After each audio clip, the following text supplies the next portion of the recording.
Hey everyone, welcome back to yet another video of our channel law vacancy. And आज के important segment में हम जिस notification के बारे में बात करने जा रहे हैं वो गुवाहाटी हाई कोर्ट ने निकाला है। और गुवाहाटी हाई कोर्ट ने लॉ क्लर्क की वैकेंसीज पर पोस्ट पर वैकेंसीज निकाली हैं। और इसमें ये टोटली कॉन्ट्रेक्चुअल बेसिस की जॉब है, परमानेंट बेसिस की जॉब नहीं है। और इसमें फ्रेशर्स अप्लाई कर सकते हैं। बाकी आगे जो भी एलिजिबिलिटी क्राइटेरिया होगा इसमें हम उसके अकॉर्डिंग सारी बातों को डिस्कस करेंगे। लेकिन उससे पहले मैं एक छोटा सा रिमाइंडर ये दे दूं कि अगर आप हमारे चैनल पर नए हैं और साथ ही में एक लॉ फ्रेशर हैं, एक एडवोकेट हैं, या जुडिशरी एस्पिरेंट हैं, या फिर all over India legal field से किसी भी तरीके से रिलेटेड हैं, तो इंडिया में लीगल फील्ड से रिलेटेड जितनी भी वैकेंसीज होती हैं उन सबकी डेली बेसिस पर जो भी नोटिफिकेशंस आती हैं उनका अपडेट हमारे चैनल पर दिया जाता है। इसलिए आप हमारे चैनल को सब्सक्राइब कर दें एंड बेल आइकन को प्रेस कर दें ताकि डेली बेसिस पर जो भी नोटिफिकेशंस आ रहे हैं वो आपसे मिस ना हो। तो आइए देखते हैं कि सबसे पहले इसमें क्या दे रखा है। तो इसमें इन्होंने जो ये आपका नोटिफिकेशन है ये आपका 6 फरवरी यानी कि 6 फरवरी 2025 को आपका ये नोटिफिकेशन आया है। और इसमें टेम्परेरी इंगेजमेंट फॉर 5 मतलब इसमें आपका टेम्परेरी इंगेजमेंट मतलब कॉन्ट्रेक्चुअल बेसिस की जॉब है।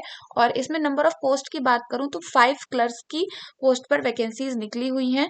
और इसमें जो आपका मंथली सैलरी इन्होंने फिक्स करी है वो 30,000 रुपीज करी है। तो आपको याद रखना है 5 पोस्ट है, लॉ क्लर्क की पोस्ट है, और 30,000 यानी कि 30,000 रुपए आपकी इसमें सैलरी रहने वाली है। अब हम इसमें डिस्कस कर लेते हैं कि आपका इसमें एलिजिबिलिटी क्राइटेरिया क्या रहेगा। तो सबसे पहले अगर हम एज लिमिट की बात करें तो जो भी कैंडिडेट अनरिजर्व कैटेगरी से है उनकी जो एज है वो 40 ईयर्स से ज्यादा नहीं होनी चाहिए, यानी कि 40 साल से ज्यादा नहीं होनी चाहिए। ओबीसी वालों की 43 साल से यानी कि 43 ईयर से ज़्यादा नहीं होनी चाहिए। और ST SC फिजिकल हैंडीकैप्ड वगैरह की जो एज है वो 45 साल से ज़्यादा नहीं होनी चाहिए, यानी कि 45 ईयर से ज़्यादा नहीं होनी चाहिए।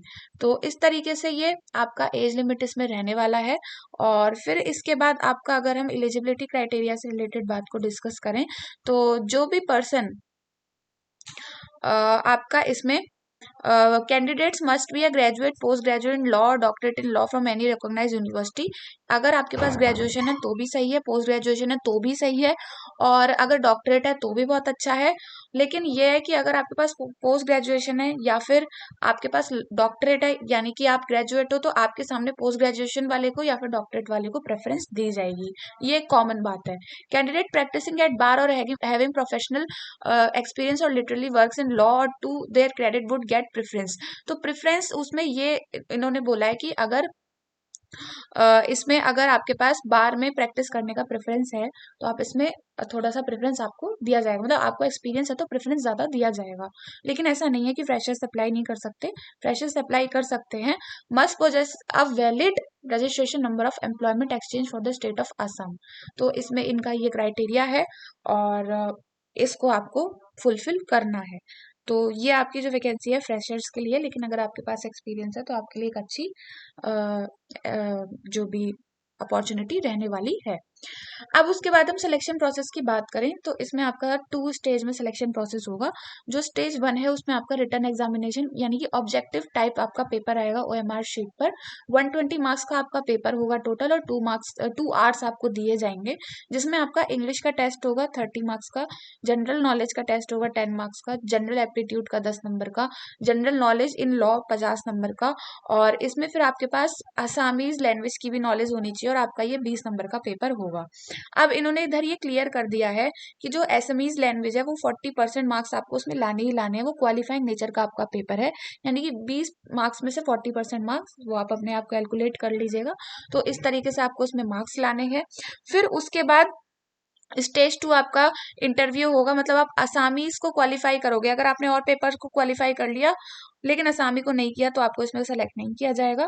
और आपका इसमें फिर इंटरव्यू होगा 30 नंबर का, जिसमें आपको 18 नंबर यानी कि 60% नंबर लाने हैं। तो मतलब 30 में से 18 नंबर आपको लाने हैं। तो ये आपका सिलेक्शन प्रोसेस रिलेटेड सारी चीजें रहने वाली हैं।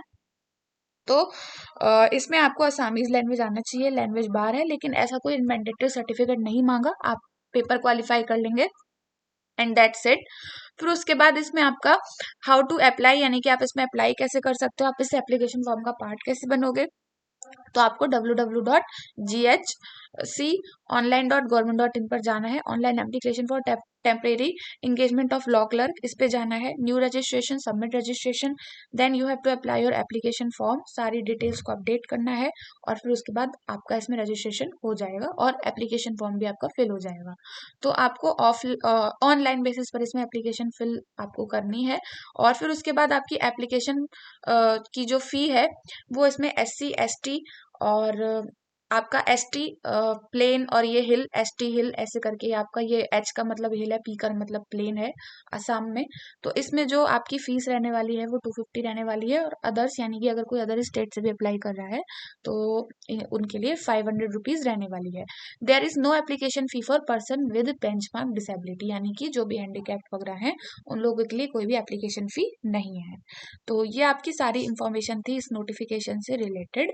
और उसके बाद इसमें आपका जो जनरल टर्म्स एंड कंडीशंस हैं कि आपका इसमें एंगेजमेंट कितने साल का रहेगा एज अ लॉ क्लर्क, तो आपका इसमें 2 साल का लॉ क्लर्क का आपका इसमें एंगेजमेंट रहेगा। आपको ये टर्मिनेट कर सकते हैं विदाउट प्रायर नोटिस। फिर उसके बाद इसमें अगर आप जॉब छोड़ रहे हैं तो आपको प्रायर नोटिस देना पड़ेगा।